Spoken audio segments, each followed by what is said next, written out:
നമസ്കാരം, ഇത് ഐബിഎൻ മലയാളം. ഈ അവധിക്കാലത്ത് 2 മുതൽ 8 വയസ്സ് വരെയുള്ള കുരുന്നുകൾക്ക് അറിവിന്റെ മധുരമേകി ഇന്റർനാഷണൽ പ്രീ സ്കൂൾ ബ്രാൻഡായ ടൈം കിഡ്സ് ഒരുക്കുന്നു കിഡ്സ് സമ്മർ ക്യാമ്പ്. കുഞ്ഞു മനസ്സിന് ആഹ്ലാദം പകരാൻ ഇന്റർനാഷണലി ഡിസൈൻഡ് ആക്ടിവിറ്റികൾ ഏപ്രിൽ 8 മുതൽ ആരംഭിക്കുന്നു.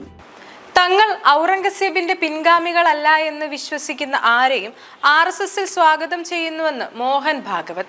മുഗൾ ചക്രവർത്തി ഔറംഗസേബിന്റെ പിൻഗാമികളാണെന്ന് കരുതുന്നവർ ഒഴികെ മറ്റെല്ലാവർക്കും സംഘടനയുടെ വാതിലുകൾ തുറന്നിട്ടിരിക്കുമെന്ന് രാഷ്ട്രീയ സ്വയംസേവക സംഘത്തിന്റെ മേധാവി മോഹൻ ഭാഗവത് വ്യക്തമായി പറഞ്ഞു.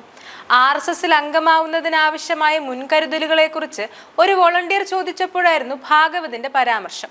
3 ദിവസത്തെ സന്ദർശനത്തിനായി വാരണാസിയിലെത്തിയ RSS മേധാവി ഭാരതമാതാവിനെയും ഭഗവത് ജനതയെയും ആദരിക്കുന്ന എല്ലാവരെയും രാഷ്ട്രീയ സ്വയംസേവക സംഘത്തിലേക്ക് സ്വാഗതം ചെയ്യുന്നു. എന്നാൽ മുഗൾ ചക്രവർത്തി ഔറംഗസേബിന്റെ പിൻഗാമികളായി തിരിച്ചറിയുന്നവരെയല്ല. എല്ലാ ഇന്ത്യക്കാർക്കും സംഘശാഖകളിലേക്ക് സ്വാഗതം. കാരണം പന്ത്, ജാതി, സമ്പ്രദായം എന്നിവയുടെ ആരാധനാ രീതികൾ വ്യത്യസ്തമാണ്, പക്ഷേ സംസ്കാരം ഒന്നാണ് എന്നും RSS മേധാവി കൂട്ടിച്ചേർത്തു. നേരത്തെ മാർച്ച് 30-ന് RSS മേധാവി മോഹൻ ഭാഗവത് പറഞ്ഞിരുന്നു, ഒരു നീണ്ട യാത്രയിലൂടെ സമൂഹം സംഘത്തിന്റെ സന്നദ്ധ പ്രവർത്തകരെ കണ്ടു, പരീക്ഷിച്ചു, അംഗീകരിച്ചു. തൽഫലമായി അനുകൂലമായ ഒരു സാഹചര്യവും ഉണ്ടായി. തടസ്സങ്ങളും നീക്കി സന്നദ്ധ പ്രവർത്തനങ്ങൾ മുന്നോട്ട് നീങ്ങുന്നുവെന്നും ഭാഗവത് കൂട്ടിച്ചേർത്തിരുന്നു. സംഘത്തിന്റെ തത്വചിന്തയിൽ 1 മണിക്കൂർ സ്വയം വികസനത്തിനും 23 മണിക്കൂർ സമൂഹത്തിന്റെ വളർച്ചയ്ക്കും ചെലവഴിക്കുന്നുവെന്നും അദ്ദേഹം പറഞ്ഞിരുന്നു.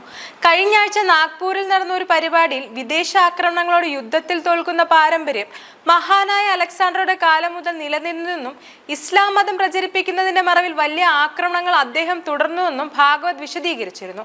ഇത്തരം ആക്രമണങ്ങൾക്കും അധിനിവേശനങ്ങൾക്കും ശക്തമായ പരിഹാരം നൽകിയ ആദ്യത്തെ വ്യക്തി ശിവാജി മഹാരാജ് എന്നും അദ്ദേഹം കൂട്ടിച്ചേർത്തു.